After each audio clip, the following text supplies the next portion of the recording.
Hazel's diner was never glamorous. It wasn't the kind of place that showed up on travel blogs or foodie maps.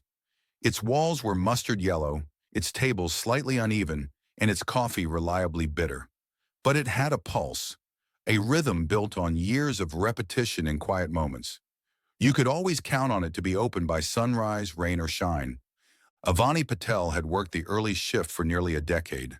She liked the predictability, the hiss of the griddle, the jingle of the bell over the door, the murmured good mornings exchanged between lonely retirees and third-shift nurses. Avani wasn't one for chaos. She had enough of that in her past. On a particularly gray Tuesday in late October, she spotted someone new. He slipped in unnoticed at first, a boy no older than 16. His shoulders were hunched, hands buried deep in a faded hoodie, and his sneakers were soaked from the wet pavement outside. He glanced around like he was expecting someone to stop him, to say he didn't belong, but no one did. He sat at booth 9, back corner. Eyes locked on the rain sliding down the window. Avani watched from behind the counter. Something about him set her nerves on edge. Not in fear, but in that quiet way your heart recognizes someone who's drowning and trying not to make a sound. She gave it 10 minutes, then walked over and placed a glass of water in front of him. "You want a menu?" The boy didn't respond. She waited a beat longer, then went back behind the counter. He stayed for nearly an hour, said nothing, ordered nothing. Then he left without a sound. He came back the next day, same time, same booth. Again, he ordered nothing. This time, Avani poured him a hot cup of tea. "On the house," she said, setting it down. His eyes flickered to hers for the briefest second before dropping to the table. The third day, she brought him scrambled eggs and toast without asking. He didn't touch it at first, just stared. But then he picked up the fork and took a single bite, and then another, and another. By the time he finished, the plate was clean. Still, he said nothing, but he came back again, and again. A week passed, then 2. Avani started looking forward to seeing him. She had his order ready by the time he walked through the door. Eggs, toast, a little fruit cup if they had extras. Finally, one morning, as she cleared his empty plate, she asked softly, "What's your name?" He hesitated and then murmured, "Micah." She smiled. "It's good to meet you, Micah." His head dipped in acknowledgement, a ghost of a smile tugging at the corner of his mouth. She noticed a sketchbook poking out of his backpack. He caught her glance and quickly zipped the bag. She didn't ask, but she remembered. One day he left the sketchbook behind. Avani noticed it resting on the vinyl seat after he left. She hesitated, then opened it. The pages were full, everyone. Black ink, pencil, smudges of charcoal, drawings of people, some real, some imagined, a woman behind a counter, pouring coffee, a man with a bent back flipping pancakes, a booth bathed in light from a rain-streaked window. Her heart ached. The drawings weren't just good, they were feeling. Each line carried weight. Each shadow whispered things she didn't have words for. She left the sketchbook where he'd dropped it. The next day he retrieved it without a word. But his hands shook. She never mentioned it. She didn't have to. Micah started talking. Not much, not often. But slowly, he opened. "My mom works nights. We barely see each other. She's tired all the time. My dad left." The sentences came like puzzle pieces tossed across a table. Avani listened. She didn't offer solutions. She just brought warm meals and a safe place to sit. Micah told her he had trouble sleeping, that loud rooms made him panic, that sometimes he felt like he was floating above his body, watching himself move like a puppet. "I feel invisible," he said once. She reached over and gently touched his hand. "Not here," she said. Micah began leaving her small drawings, folded napkins, torn corners of placemats. One showed the booth glowing with golden light while the rest of the diner was shaded in grays. Another depicted her pouring coffee, light hitting her face like she was a lighthouse. She framed them. Customers asked about the art. "One of our regulars," she'd say with a smile. Soon she cleared a wall beside the jukebox. She called it the Wall of Light. Micah noticed, but he didn't say anything. He didn't have to. His drawings said it all. Then one Thursday, he didn't come in, nor the next day, or the one after that. Avani waited. She checked the clock compulsively. By Sunday, worry bloomed like a bruise beneath her ribs. She went to the library, then the park, then the corner store where he once mentioned they sold his favorite gum.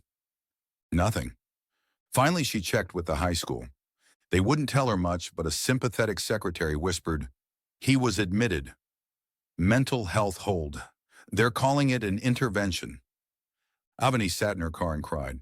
Then she packed a bag of snacks, tea bags, and one of his drawings, framed. Micah looked hollow when she saw him. His face was pale, eyes ringed with purple. He had hospital socks on and sat cross-legged on a plastic mattress, sketchbook open. He looked up, startled. "You came," he whispered. "Of course I did," she said, sitting beside him. He didn't speak for a while. Then, "I didn't mean to scare anyone." "I know. I was just tired." "I know." She handed him the frame. He stared at the drawing he didn't remember leaving behind. "It's beautiful," she said. "It's sad," he replied. "Sometimes both is true." 2 weeks later, Micah returned. He looked thinner, quieter, but he was back. He stood at the entrance, unsure if he belonged. Avani was already holding a plate of scrambled eggs and toast. She didn't say anything, just walked it over to booth 9. Micah sat, slow and careful. The diner had changed in his absence. The wall beside the jukebox was now filled with art, his and others. Local kids had started drawing too. People who heard the story started sending sketches. Booth 9 had become a sanctuary. Micah stared at the wall for a long time, then whispered, "They didn't forget me." Avani poured him tea. "Of course not." It started as a joke. A sign Avani made on cardboard with black marker. "Booth 9 Fun. Pay it forward. Hungry? Just ask." She left a jar beside the register. At first it collected dust. Then someone left a 5. A man in a suit dropped in a 50 without a word. A mother left 2 crumpled dollars and a note. "For whoever needs it more than we do." The fun grew, and so did the people who came to use it. High schoolers skipping meals, seniors between pensions, artists with empty pockets and full hearts. Booth 9 never sat empty. Micah asked if he could paint. Not just draw. Paint. "A mural," he said, "on the back wall." Hazel, the diner's elusive owner, gave reluctant permission. He started on a warm May morning. Avani helped tape off the edges. Kids brought brushes. An art teacher donated leftover paint. Micah sketched a scene that took the breath out of everyone. A diner. Booth 9 at the center, glowing in warm amber light. Around it, people, all kinds. A child eating alone, a woman crying, a man writing, and above them, stars, tiny golden lights that spiraled up to the ceiling. At the top, in his careful handwriting, "You are not invisible." Micah got a scholarship. Seattle. Fine arts. Full ride. When he told Avani, he looked terrified. She hugged him so tightly he laughed. "You'll be okay," she said. "And if you forget, just call." He left Hazel's a week later, after one last meal in booth 9. He gave Avani a wrapped canvas before he boarded his bus. She opened it that night. It was her, drawn in full color, surrounded by light. A small boy sat beside her, holding a plate of eggs. Micah sent letters every month. Sometimes postcards with messy sketches. Sometimes full envelopes with new art. Bits of poetry, ramblings about new friends, new fears, the city. He missed the diner, missed the quiet. He started hosting dinners at his dorm. He told Avani he made eggs every Thursday for anyone who wanted to talk. "I call it Booth 9, he wrote. She pinned that letter beside the register. One day a girl sat down in booth 9 holding that exact letter. Her name was Ivy. She'd been through something dark. Micah told her to find Avani. Avani cooked her eggs. They didn't speak much, but they both knew. Years passed. Hazel's got a fresh coat of paint, but the same soul. The wall of light expanded into the hallway. The fund paid for thousands of meals. Avani trained new staff, always telling them, that booth isn't just a seat, it's a promise. Micah came back only once every year or so. He always brought a new sketch. He always sat in booth 9 first, sometimes with someone new, someone he'd found along the way. When Avani finally retired, she left a letter. Taped under booth 9, sealed in plastic. It read, "If you are sitting here, I want you to know something. You matter. You are not broken, not forgotten, not alone. This place saw me through my hardest days, and I hope it does the same for you. Eat slowly, breathe deeply, take up space. You deserve it. Love, Avani." The new waitress found it the next week. She cried, then taped it to the wall for everyone to read. Hazel's diner remained exactly what it had always been, a stubborn, square building that refused to die. But inside, something had changed. The staff knew the story of Booth 9. Even the ones too young to remember Avani would nod reverently when someone asked to sit there. It had become a kind of sacred ground, a soft landing spot for those frayed around the edges. There was always food ready, a rotating menu of hot comfort dishes paid for by the Booth 9 Fund. And there was always a note taped near the napkin holder, written by a former visitor or staff member, offering words like, "You're not alone. Breathe. Someone once saved me. Let me help save you." Each note left was a stitch in an ever-growing quilt of compassion. Ivy had never planned on staying in town long. She had arrived on a late bus with nothing but a duffel bag, a fractured rib, and a bruised heart. Her escape from a controlling household had left her cold and uncertain. She wandered into Hazel's that first evening, drawn by the glow of the windows and the way the diner seemed to exhale warmth into the chilly dusk. Rosa, the head waitress by then, noticed her immediately. "Booth 9, she offered gently. Ivy hesitated. "Is it okay? I don't have money." Rosa smiled. "That seat has rules. First rule, no one pays the first time." So Ivy sat and ate and stayed for weeks. She began to help out behind the counter in exchange for meals, washing dishes, sweeping up. On her third week, she added her own note to the wall beside the booth. It read, "Thank you. I haven't felt safe in years. This was the first place I didn't flinch."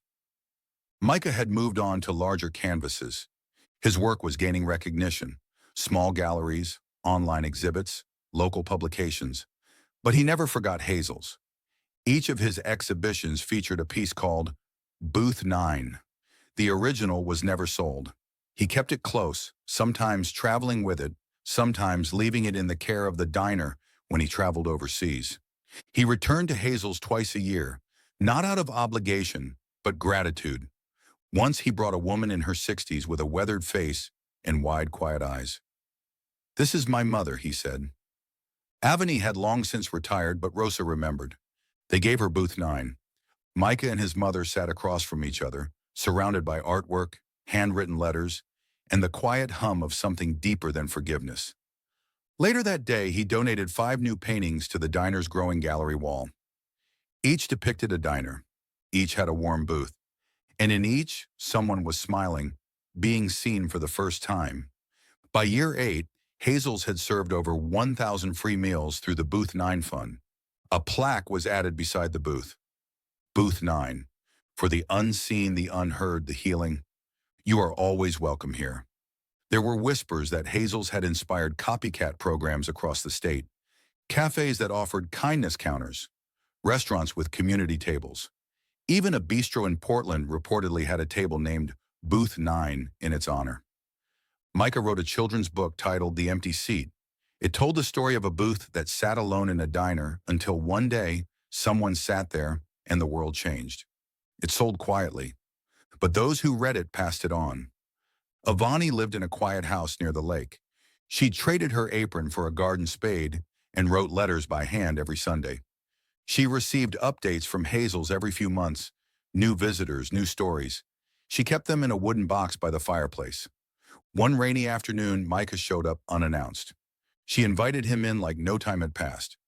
They spoke for hours about life, grief, legacy, about how places could hold memory like sponges, and how kindness, once poured out, soaked into the very walls. Before he left, she handed him a small, cloth-bound journal. Inside were all the notes from under Booth 9, preserved, handwritten, ink slightly faded, some smudged by tears. Micah didn't speak, just held it to his chest and wept. Then the fire happened. A faulty wire, an overnight storm, and one unlucky strike of lightning. Hazel's diner burned for hours. By the time the flames were extinguished, all that remained were charred beams and smoke-stained earth. But Booth 9 remarkably survived. The table was damaged, but the frame of the booth, the mural wall, and part of the gallery remained intact. Within a week, a fundraiser went up. By day 10, a local news station had covered the story. By month's end, Hazel's was being rebuilt. Volunteers from across the county offered help. Former guests sent money. Artists mailed sketches with hashtag Booth9Lives scrawled on the back. Micah returned to repaint the mural, this time bigger, bolder. A phoenix now joined the scene, rising above the booth. When Hazel's reopened, it did so with a new sign. Hazel's Diner, home of Booth 9. Inside, things looked newer, but the spirit was the same. A corner booth with soft cushions and a view of the window, a coffee pot always warm, and a small wooden sign placed beside the salt shaker. Someone once saved me here. Maybe it's your turn now. Avani, now in her 70s, was there that day. She took a seat at the booth once more, looked out the window and let the silence fill her with peace. Across the table sat Ivy, now manager of Hazel's, hands folded, smiling. Micah's journal sat between them, open to a blank page, waiting for the next story to be written. And now perhaps you're wondering why this story matters. Maybe you've walked past places like Hazel's 100 times. Maybe you've sat in your own Booth 9, quiet, uncertain, lost.